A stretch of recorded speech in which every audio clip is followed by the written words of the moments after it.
Non è vero che la Corte esprime dubbi sul processo del regionalismo. Bocciata l'ipotesi di un referendum abrogativo della legge Calderoli sull'autonomia differenziata, il percorso della riforma riparte da quelle specifiche parti sulle quali sempre la Corte Costituzionale aveva avanzato riserve di illegittimità. Qualcuno dice è stata smontata la legge Calderoli. Di certo in alcune parti ci sono stati degli interventi della Corte che sono interventi che hanno chiarito alcuni passaggi.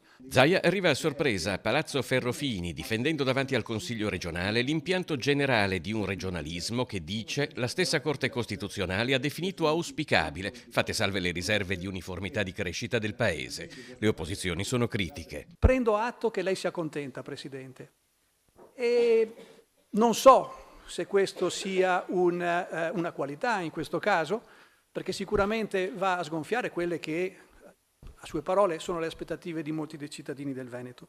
Noi dobbiamo spiegare come con l'autonomia o con quello che rimane della legge Calderoli, ovvero nulla, si riesce a dare una speranza a queste famiglie venete in difficoltà. Io credo che la risposta sia che non si riesce in alcun modo. La richiesta delle 23 materie non corrisponde alla necessità dei cittadini, risponde ad una logica politica, o meglio dovrei dire di potere. Alberto Villanova dell'Intergruppo Legalista Zaia rinserra le fila della maggioranza e striglia le opposizioni. Non ci credete neanche voi a quello che state dicendo qui in aula.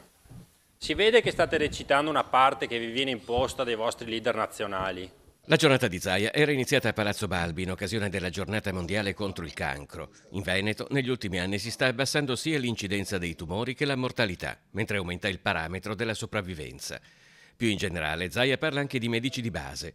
Non è vero siano pochi, ma non tutti massimalizzano l'attività. Io non lo dico polemicamente perché è un diritto dei medici, sono dei professionisti, sono una delle colonne portanti della sanità del Veneto, però non tutti i medici hanno fatto la scelta o non possono avere il numero massimale di pazienti che è 1500, per cui per questo motivo abbiamo delle zone scoperte.